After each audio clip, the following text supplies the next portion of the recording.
bitter criticism, trying to find what's happening with the World War III. We're going to read Russia Today.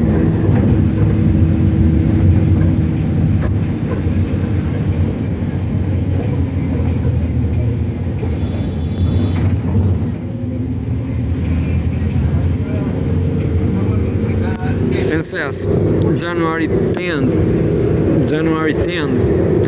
force-based international order. Here's how the US is remarking world politics. America's revived Monroe Doctrine, or DONRO, Donald Trump, from Venezuela to Colombia and Mexico, puts hegemony above international courts and the UN system. By Kanwal Sibal, retired Indian Foreign Secretary and former ambassador to Russia between 2004 and 2007. He also held ambassadorial positions in Turkey, Egypt, France, and was deputy chief of mission in Washington, D.C. There's a photograph, a picture. U.S. President Donald Trump addresses a White House Republican retreat on January 6.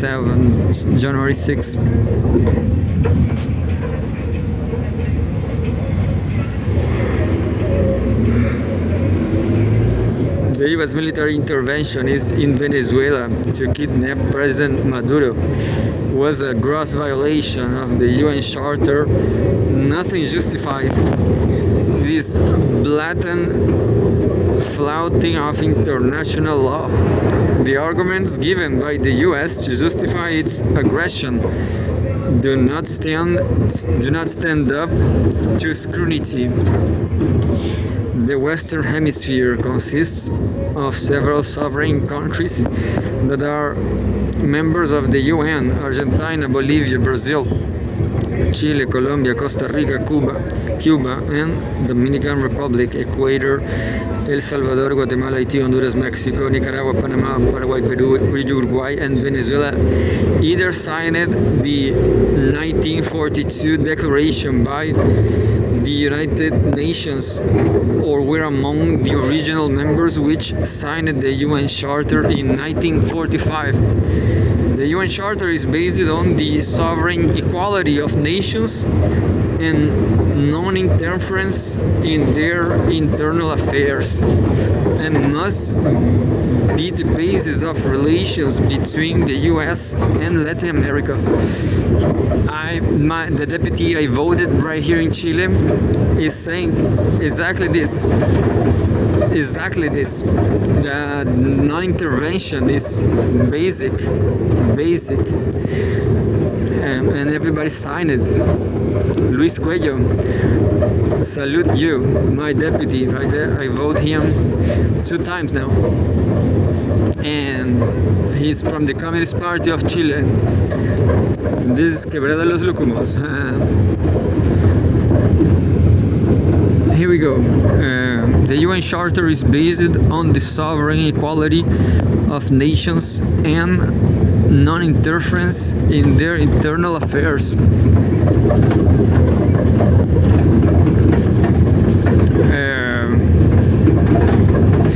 And must be basis of relations between the US and Latin America. For sure, absolutely, but the question is, the US is declining. The US is in a terminal crisis.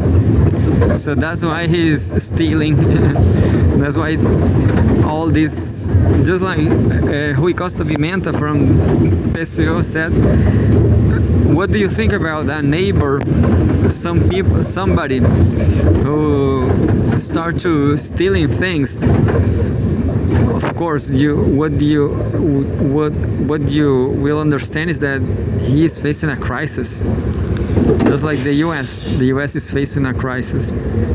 The US has invoked the Monroe Doctrine in its National Security Strategy 2025 document to assert and legitimize its past hegemony over the Americas. Quote-unquote Trump corollary has been added to infuse the Monroe Doctrine. with Trump's thinking much like Xi Jinping's thought being incorporated in the constitution of the Chinese Communist Party. By this revived imperialistic thinking, the U.S. is repudiating the UN Charter. Read more. The American blitzkrieg on Venezuela. No one is safe. But now I want to know things about World War III by stating, quote, "This is the Western Hemisphere. This is where we live, and we are not going to allow the Western Hemisphere to be a base of operations for adversaries, competitors, and rivals of the United States." Unfortunately, isn't it? U.S. Secretary of State Rubio is enunciating a highly contentious proposition.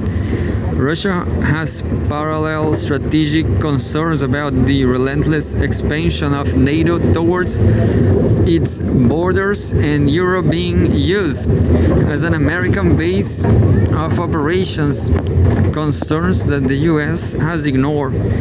By this logic, China too could oppose the Western Pacific becoming a US base of operations. Definitely. So this is what the memes are showing. Memes are showing exactly that. Will the US be prepared to accept this logic? Crisis, United States capitalist crisis. When Rubio adds, quote, we have seen how our adversaries all over the world are exploiting and extracting resources from Africa, from every country, from every other country, end quote, and claims this is not going to happen in the Western Hemisphere. Under Trump, he is enunciating another highly disputable proposition. The US itself is now eyeing Africa's critical raw materials and is developing political and investment strategies to extract them on an urgent basis. The competition is with China, so much so that the US has actually overtaken China as the biggest foreign direct investor in Africa, according to the latest annual figures. The US has entered into agreements with Democratic Republic of Congo, DRC, and Zambia to establish a supply chain for electric vehicles batteries, underscoring its interest in the copper, lithium, and cobalt resources of the two countries. The US is building the Lobito Rail Corridor, which will transport minerals from Congo, Zambia, and Angola. The political initiative taken by Trump to preside over a ceasefire between the DRC and Rwanda was part of this economic strategy. The US think tanks, as we are watching the Pacific Ocean for everybody. The US think tanks have produced many studies focused on the US exploitation of Africa's critical mineral resources in a major way. Read more. India courts Africa. Who gains most? Trump has announced that the US will run Venezuela. He expects the government of Delcy Rodriguez, the new president, to do this bidding, failing which he will maintain the oil embargo on Venezuela and starve it of revenues.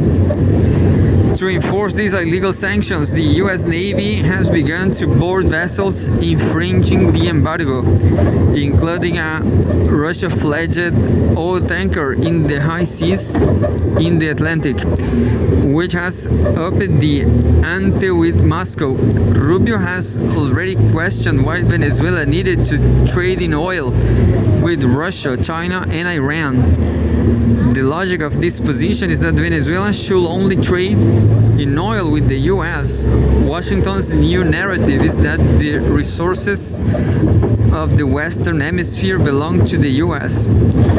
In Trump's plans, all Venezuelan oil will be delivered to the US for marketing, and the use of the proceeds, including in Venezuela, will be decided by him. Venezuela will only be able to buy US products with this oil money. None of this has any legal basis. Trump has the gumption of declaring that he has been in touch with US oil firms before and after the invasion of Venezuela. He wants them to invest in Venezuela's oil infrastructure, which is in poor shape at present, with the goal of exercising control over the world's largest known oil reserves so that the US becomes the dominant player in the global oil market. Goodbye, Dragon. The caveat to all this is that developing Venezuela's oil infrastructure will need billions of dollars of investment. For the US oil companies, such a long-term investment has to be predicated on assurance that the political environment in Venezuela will remain friendly in the years ahead. The neo-colonial and imperialistic approach of the US does not necessarily guarantee that. That does not guarantee that. Buoyed by his success in Venezuela, Trump has begun to threaten the Colombian president, whom he has described as a quote-unquote sick person and a drug trafficker to the US. The charge made against Maduro. Read more: Domination Rebrand, the paradoxes of America's new security doctrine. Trump is also threatening Mexico, declaring that they quote-unquote need to get their act together, end quote. Rubio considers the US action against Maduro legal, as he had been indicted by a US court for drug trafficking. This is not a sustainable position under international law, as it disregards the sovereign immunity of a serving head of state. The extension of US domestic law to a foreign country also breaches international law, but the US is a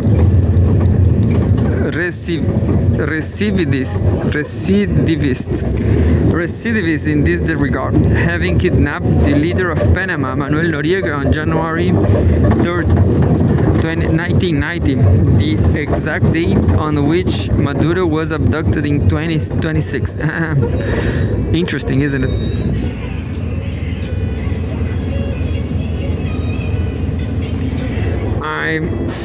Recidivist is like is a recall, is a revival.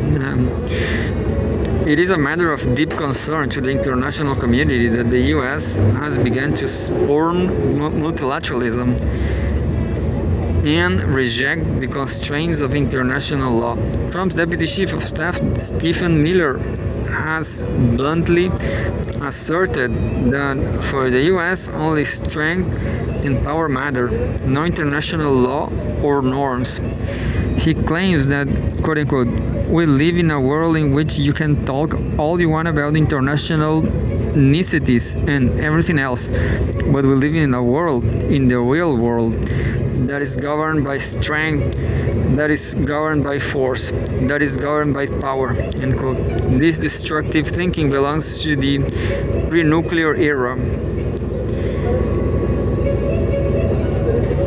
That the US has now announced that it is withdrawing from 66 international organizations, many of them UN related. Important ones in the areas of climate change, energy, and trade have been targeted, such as UNFCCC, IPCC, GCF, ECOSOC, UNSOC, UNCTAD, and the International Solar Alliance, which India had taken the lead to set up along with France. The US argument is that these institutions are redundant in their scope, mismanaged, unnecessary, wasteful, poorly run, captured by the interests of actors advancing their own agendas, contrary to those of the US, or are a threat to the sovereignty, freedoms, and general prosperity of the US. This is a UN system in part, which may actually result in the erosion of US leadership because the world will learn to live without the US. The US had earlier walked out of UNESCO, the WHO, the UNHRC, the Paris Climate Change Agreement, etc. But these bodies have survived. I don't know what to say, but terrible. The United States is the worst, contributor, if you want to say contributor. Read more. Fyodor Lukyanov. Trump's Venezuela move may have just earned with a Nobel Peace Prize.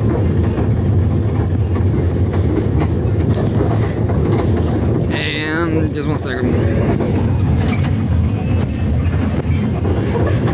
India has expressed deep concern and quote-unquote deep concern regarding developments in Venezuela without directly criticizing the US, keeping in mind our consistent refusal to criticize Russia regarding its special military operation in Ukraine. Russia has to assess that this US adventurism against Venezuela, which hits at Russian interests in the country, implies with regards to the understandings the two sides have tried to reach in their efforts to resolve the Ukraine conflict. The key question is, to what extent can the Trump administration be trusted? The report that Trump has given the green light to Senator Lindsey Graham's Russia sanctions by will be problematic for both Russia and India and Brazil as well. Europe has driven itself into an untenable situation by burning all bridges with Russia as a loyal ally of the US, and now the territorial threat to Europe is coming from the US. Europe's narrative about the danger of Russia has been blown up by Trump's action against Venezuela and his threat to take over Greenland for national security reasons, by force if necessary. This could potentially endanger the future of NATO and the EU as well. Now Iran is on the boil because of street protests over the deteriorating economic conditions in the country. Regime change in Iran has been long on the agenda of the US and Israel. Trump has warned that the US is quote-unquote locked and loaded to intervene in the Iranian government moves to suppress the quote-unquote peaceful protesters. Trump has already crossed a line in bombing Iranian nuclear sites. Another military action by him cannot be entirely ruled out. He is on record as having said that the US knows the location of Iran's Supreme Leader Khamenei and he can be taken out when needed. After targeting China's and Russia's interests in Venezuela, it is not inconceivable that Trump may seek to do that in Iran by encouraging a regime change, even if the risks of doing this are much higher. Trump wants to raise the US defense budget to $1.5 trillion in 2027. if this foreign policy is to be based not on respecting international law but on power equations, then in that uncharted landscape the worst can happen. And that's it by now. And I will quote Rui Costa Pimenta again. He said that the US killed Lebanon Hezbollah with those missiles. Terrible, terrible.